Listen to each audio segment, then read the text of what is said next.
behold, the complete guide to one-upmanship, the art of winning without actually cheating. Based upon gamesmanship, lifemanship, and one-upmanship by Stephen Potter, and adapted by Barry Took for the BBC, by special arrangement with Open Road Films, and starring Richard Briers. And this week, Art.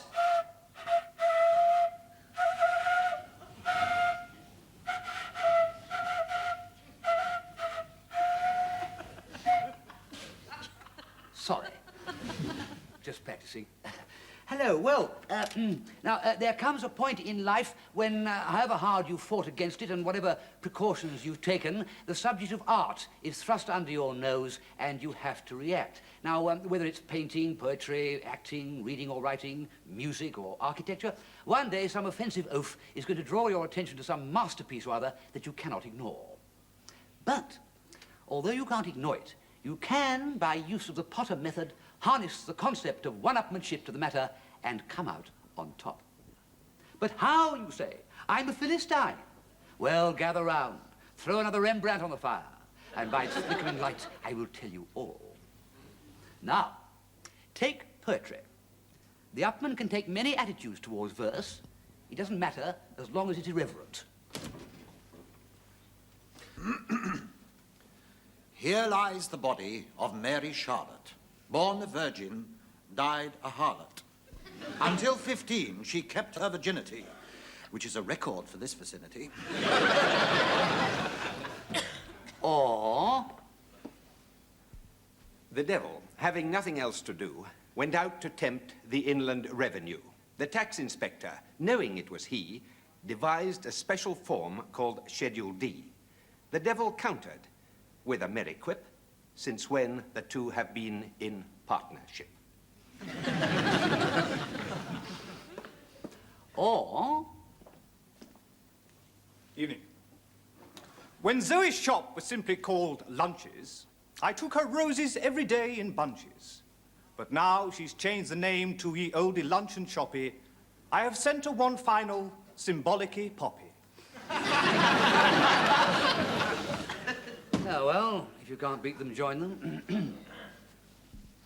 There was a young lady of Tottenham who'd no manners, or else she'd forgotten them. At tea at the vicar's, she tore off her knickers, because she explained she'd forgotten them. The root and branch of being one up in art is to take the counter position. Now, during a concert at the festival hall, when some profound work is being played, say Mahler or Schoenberg, turn to your companion and shout in his ear, you'll have to shout if it's Schoenberg or Mahler, I'm only here for the Debussy. That'll show you.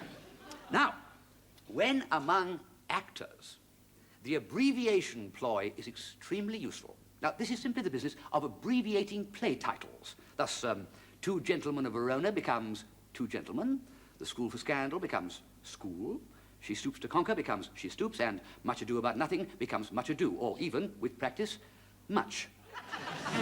Well, this implies a deep and intimate knowledge of the play, which is more than the actors will have. Actors being most of the time concerned with their lines, and frequently hazy about what the play is about, or indeed, until it opens at the West End, what it's called. Well, now, modern playwrights are wise to this business of abbreviating and have tended, in recent years, to give their plays one-word titles, as witness Loot, Beckett, Jumpers. Or even The Mousetrap is only 2 words long. Shortening it to the might over-confuse, you see. Still, it's a ploy worth considering when with the acting profession. Indeed, anything is worth considering, as between ourselves, they're a funny lot. Actually, I blame the training, you know. Oh, yes, I do. Well, no, take your average aspiring actress. She will have been taught at Drama Academy and will have passed with honors in basic movement, including basic door shutting. Thank you. Be a silver medalist in basic sitting down, basic speech, I wandered lonely as a cloud. and basic silence. Now, from drama school she proceeds, if she proceeds at all, into the hygienic and salubrious surroundings of a television studio, where she may well spend the next 5 years posing as a WPC, a nurse, a casualty in War and Peace, or the teenage daughter of a scatterbrained divorcee in a situation comedy. Well, now, the blessed Stephen Potter foresaw all this, and with great foresight created the Counter-Rada, or Humble Startship course, designed to give all young actresses a taste of the horrors of provincial rep. Here we have simulated the conditions of 30 years ago. Here the young actress is faced with the slings and arrows of outrageous fortune, if I might coin a phrase. Lesson 1, the audition.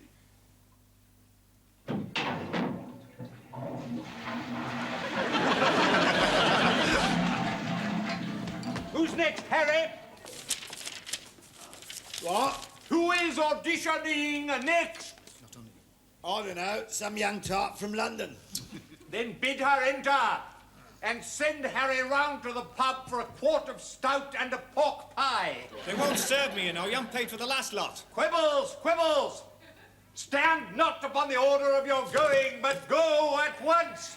Now then, Miss... Wilkes. Doreen Wilkes. Just as you say, dear. What are you going to give us? I thought I'd give you Portia's speech from The Merchant of Venice. Yes, dear, I think I know the play. Have you a match? Oh, blimey. Here, catch. Where are you going? I beg your pardon? Are you leaving now? No. Then proceed. Carry on, start, dear. Speak up. The quality of mercy is not strange. It droppeth as the gentle rain from heaven upon the place beneath. Where's Harry? Harry? Never mind, dear, with the pork pie and the quart of stout. Ignore me, just carry on, dear. It is twice blessed. It blesseth him that gives and him that takes. There, Governor. There's a stout. That one a pork pie, so I've got your sardine sandwich. There you are. Sardine? I can't eat sardine. I shall be repeating throughout tonight's performance. That's all they give me. You have so much money, they won't serve me Out that of you to anymore. all. Drop in your sky clothes, will ya? £6 and 8 show me now, See right? me at Treasury. Oh, can't you give me something now? I'm skint. This sceptred sway. No, It is no, the Al. attribute to God That's the himself. Forest of Arden. I said the sky clothes. How can I play near on sardine sandwiches? Therefore do consider Get this. me a Scotch egg. Justice be Well, give thy me something plea. on Consider account, this, then. that in the course of justice none of No, us shall see that's not salvation. Nora. I said the sky Pray for mercy, and that same prayer. Was I all right? Was I all right? Can your father afford to pay the premium? Yes. Start on Monday. And Harry, if they don't have a Scotch egg, bring me a ploughman's lunch. Thank you, ladies and gentlemen. And now, the Wednesday matinee. The quality of mercy is not strained. It droppeth as the gentle rain from heaven upon the place beneath. It is twice blessed. Excuse me. Him that gives, Oi, would you mind and passing this him tray along that to the gentleman takes. over there? It is mightiest in the mightiest. It becomes That's the 3 and first 6. better than his crown. What? 3 and 6. All right, I've Temporal power. I've only got a pound. The I haven't got any attributes of change. awe and Wait a majesty, minute. wherein Hang on, doth sit the hang on. dread and fear of Got kings. it. Yes, all right. But mercy Give that here, will you? Keep is change. above this deceptive praise. It is the attribute to God. Kindly get him out of my way. Quiet. And mercy is a plague. Life is sorry, not madam. when mercy ceases justice. I don't care. Hey, you're off. I know. I can't find the sword. Sword? What sword? This is the merchant. You don't have a sword in this one. I could have sworn we were doing Henry VI this afternoon. Well, either way, you're off. Hey, daughter, why you're talking to management? Are you telling me to shush? You're disturbing the patron. I am the patron. Justice of thy plea, which if thou follow, this strict court of Venice must needs give sentence against the merchant there. Oh, there. There.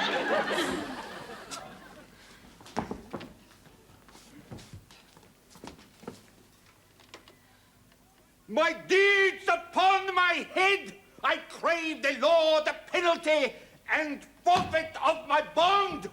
Oh. The lessons at Counter Rada get progressively more difficult. Now, the students learn to juggle, live in appalling digs, and go without food for 36 hours. In fact, live in an atmosphere of dissolute squalor that makes Hogarth's Gin Lane seem like Noah Cow's private lives. You see, however easy their professional lives afterwards, our students can say with truth that they have graduated from the hardest school of all. Now, from acting, it is just one step to criticism. Now, in criticism, whether it's of a play, film, or a book, there are only two gambits. They are new statesmanship and the damn good journalist ploy. Now, being a damn good journalist means that you must either praise the play or book or film to the skies or blame it to the depths. Now, whether praise or blame is chosen depends, if you are a damn good journalist, on your last article. You see, you must never praise or blame twice in succession.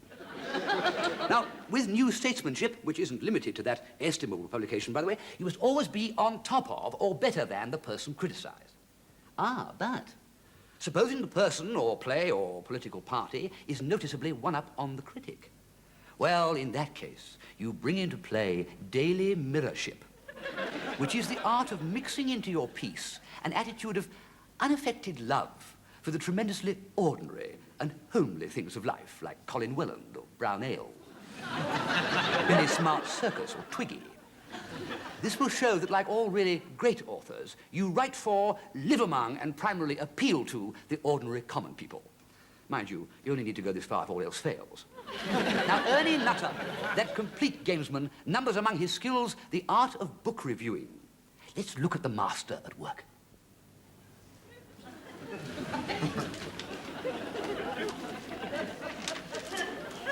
Blimey. Good morning, Mr. Nutter. Morning. These arrived in the post this morning. There's one from the Listener, two from Punch, and this one's from the Cumbria Book Society news Oh dear, oh dear, oh dear. Well, let's have a look then. That's worth 500 words. Oh, that's worth 800 words. Whoa, 900 words. 300 words. Right, let's make a start then. But don't you have to read them first? She's a new girl. Read them? You got to be joking. That'd take days. No. Start on the blue one. You ready? Now then, take this down, will you?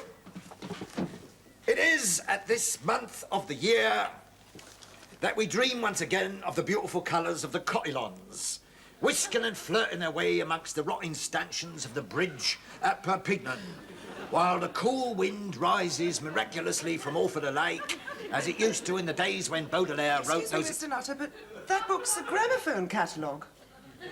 Well, what of it? I mean, the review's for the Listener, isn't it? Yes. Well, then, if you write a review for the Listener, one always has to mention France or French literature. Oh, does one? Do you? Well, of course. I remember poor old Ken Digg once. He admitted in print that he'd never read a word of Balzac. He was never asked to review a book again. No, it's got to be French. Oh, dear, now I've lost me flow. Where was I? Baudelaire. Who? Oh, Baudelaire. Baudelaire. As it did in the days when Baudelaire first wrote those immortal lines, Où sont les champignons de la chanson? Right, well, now, that's the gramophone catalogue. What's next? Dr. Ignatius Whitefeet's annotated analysis of the romantic poetry of Sebastian Cromer. Who? Dr. Ignatius Whitefeet. Oh, yeah, I remember old Whitefeet. Yeah, he was a bit snotty last week in The Spectator about my essay on Kierkegaard. Yeah, I owe him one. What did you say the name of the poet was? Sebastian Cromer. I've never heard of him. Give us a look. Oh dear. Now what can I say about that? Here, get this down, will you? We are surprised that so eminent a scholar as Dr. Whitefeet should concern himself with such a comparatively trivial matter. But hey, no, hang on. If I say it's trivial, they might think it's too trivial to publish the review. No, I won't do. Hang about. Oh yeah, I've got it. Get writing. Where would we be without Dr. Whitefeet, who has planted his feet Or should I say his white feet? Whereas planted his white feet firmly on the slightest of our 17th century poets and has crushed what little life there was in Cromer's works. That'll teach him. All in a critic's day's work. Now, the faint praise ploy is the best. In this, the critic uses such faint praise adjectives as catholic, meaning too wide in treatment to be anything except superficial, well-produced, which means badly written, and painstaking, which means dull. Now, the only way the author can combat bad criticisms is by the use of dedicationship. One of the great gamesmen, A.C.Y. Davis, invented this ploy and worded his dedications so that criticism of his books is practically impossible. For instance. What's next, then? This one, a novel. Spring on the Arun by A.C.Y. Davis. Oh, dear, oh, dear, oh, dear, oh, dear. Read the dedication, will you? Dedication? You know, that bit in the front where the author mentions his friends or his relations or some other clown he wants to keep in with. Oh, I see. It says, to Phyllis, in the hope that God's glorious gift of sight may be restored to her. Oh, how sad. Oh, dear, oh, dear, oh, dear. I'm going to have to give that a good notice, aren't I? I mean, people would think me a right Norse pot if I slammed it after that load of maudlin rubbish. Mr. Nutter, God's glorious gift of sight? Poor Phyllis. Poor Phyllis, my foot. Poor Phyllis happens to be A.C.Y. Davis's great-grandmother. Well, I know she's a bit short-sighted, but it's hardly surprising, is it? I mean, she is a 96-year-old bingo caller. Oh. Oh, indeed. Well done, A.C.Y. Davis. Well, apart from him, no author is safe. And it's particularly okay to pitch into people who've written books about dogs, books on natural history, illustrated with woodcuts, books on Napoleon, Byron, Dr. Johnson, books about people not yet dead, and anything by Malcolm Muggeridge. Now, no author can ever really get one up on a reviewer, but he should just sit back and think of his contract for the film rights. And talking of contracts, here are the Lichfield choristers to sing some suitable passages from a typical BBC agreement. Well, I say agreement. Listen and wonder. The following are the conditions of employment issued by the men from the BBC, which apply to appearances on telly, whether by comedians, singers, actors, or readers of the news. We are not allowed to use any rude word or phrase. For example, unless officially cleared at rehearsal, nor any defamatory remark likely to malign the corporation. We must provide our own dress, handbags and makeup, socks, jockstraps, braces and platform shoes. Although gaiters, monocles, doublet and hose are supplied by the Beeb quite free of charge. One must not interfere with other artists, except at the request of the program producer, nor attempt to impersonate or mimic, without a current license or permit, silly Billy. Performing elephants must be booked in writing, and dressing rooms provided for cheetahs and monkeys. All areas must be kept clear of rubbish, since it looks unprofessional and could cause a fire. Glory be, what a contract. There's nothing in here worth signing. What we sang in the beginning we forgot and never shall do. We think that's enough, don't you?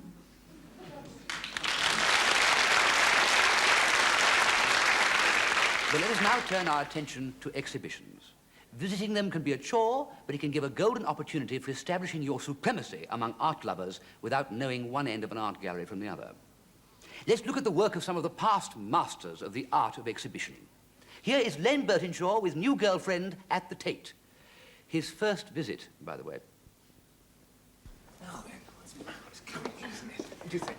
What should we look at, darling? I want to see everything. Everything. You are sweet. Ah, there's old McKinder asleep on the job. Hey, come, McKinder. Is Sir Kenneth about? Who? Sir Kenneth. Sir Kenneth who? Ah, it doesn't matter. He promised me a look in the vaults, you see. I don't know nothing about that. Ah, pity, really. Yeah. We just come to have a look at the steers. Eh? Steer, the artist. Of course, the best ones are in the vault. I don't know nothing about that. Oh, what a pity. Bit of a cock-up, actually, darling. It's a pity about old Ken not being here. My name's not McKindo. Hello, Kemph. How's the leg? Leg? What leg? Darling, you seem to know everybody. Well, one does, you know. Now, that's what I call a work of art. What? The Warhol? No, that. There speaks the mind of a true artist. Grace, line, symmetry, purpose. But it's a fire extinguisher. Ah, to you perhaps, but to me, it is the pulsating heart of mid-20th century chiaroscura. Well, I suppose it does have something. Forgive me, darling, but I am right into objects at the moment. Look, have you seen that amazing collection of obret tuba at the Walthamstow Waterworks? No. Well, it's Saxon chiefly, of course, picked out of the King's Scholar Pond Sewer. Oh. Yes, lots of coins, debased Roman mainly. And if you're into debased Roman like I am, wow, you won't begrudge an hour or two at Walthamstow. I'll take you. Thanks. Come on, let's go and have a good laugh at the Pre-Raphaelites. She won't be in a hurry to get him to take her to a gallery again. Of course, being Philistine in your reactions is one thing, but being counter-Philistine can pay dividends too. Watch. Impressive, isn't it? Well, frankly, I can't make head nor tail of it. I don't know anything about painting, but I do know what I like. Well, you'll forgive me for saying so, but if you don't know anything about painting, you can't possibly know what you like. Hey, what do you mean? I said if you don't know anything about pictures, you can't possibly know what you like. Yes, but this sort of thing is far too advanced for me. Advanced, my dear sir. Cézanne was dead before you were born. Modigliani was exhibiting in London when you were a child. I would guess that Matisse and your great-grandmother were exact contemporaries. Well, I like Matisse and Modigliani and Cézanne. Well, some of them. But I mean, this kind of thing is far too way out for me. One short step, sir. I beg your pardon? Take your living room carpet at home, deeply influenced by abstract art. Your tie, just a parody of Tom Phillips. Why, I'm willing to bet that the design on your sticker soles are exactly Paul Klee. Come on, let me see. Come on. There you are, what did I tell you? Yes, but what does it all mean? It means, my dear sir, that you are a walking Tate Gallery. Why, even your face is Magritte.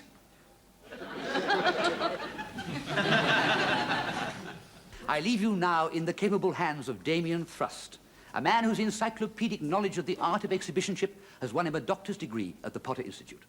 Damien will take you through the graduate course in 1 minute flat, so pay attention, for this is the complete gamesman approach to culture. Right? Right. Now, here we've got some rare and wonderful examples of Aztec art. I don't know whether you can see clearly these things. They're rather offensive, actually, but still, they are, as I say, 5,000 years old, very rare, probably a doorstop, Aztec, as I say. Well, the Aztecs are extinct, aren't they? Over here now. Ah, yes, that's a ventilator grill, 2 years old. Made in Hong Kong. And, oh, well, pay no attention to this. Forward.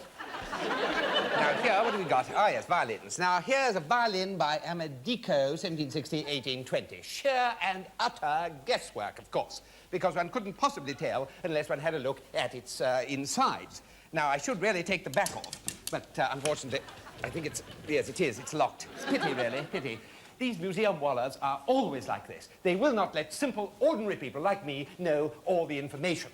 Now, 2 minutes with a clasp knife and a Boy Scout, and I can have the back off, and I can tell you whether it was an Amedico or not. Now, we may never know. On to books. Now, here we've got some rare examples of the bookbinder's art. We've got various bits of rubbish here, and this is, of course, my idea of a book is something to read. This is rather nicely bound, a beautiful binding, but the real test of a book is, does it open easily and naturally? Well, it doesn't really, does it? Oh, dear. Rather a failure as a book. Now, here we've got what? Paradise Lost in italics. All right, I suppose, if you like reading poetry at an angle. Personally, if I'd read about 10 pages, I should be in italics myself. You really have to have a kind of bent for this sort of thing. Oh, never mind. Now, here we've got a statue of Margaret Thatcher, kindly donated by Edward Heath. Notice the begging bowl well in evidence. Now, over here, there's some ceramics, china, pottery, porcelain, whatnot. Here's a rather rare piece, a 150-year-old piece of Wedgwood, which, you notice the original Wedgwood...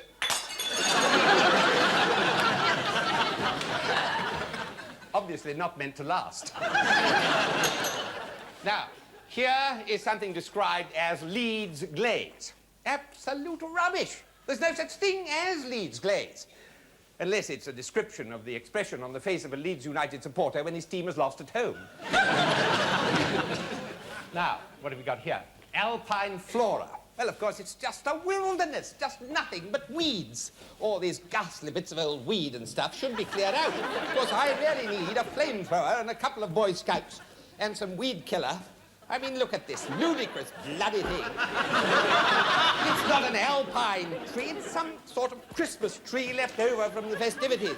Bits of old Scottish heather posing as pansies. Look at this. Ridiculous. Ah, yes. Now that I thoroughly approve of. I think the message for would-be lifemen is quite clear. When faced with the Cultural Revolution, behave revoltingly.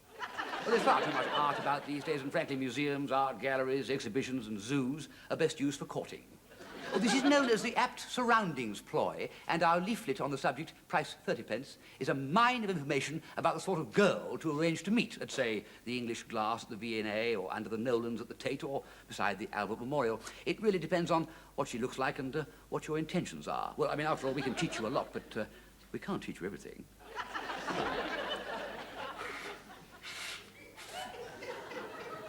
It's broken. There's one-upmanship and quintessentially and lifemanship you know. And womenmanship and movemanship and fictional, oh oh. And artmanship and boatmanship and shipmanship, oh no. You'll win up, please don't speak or else. In the day of the water, judgments of honor.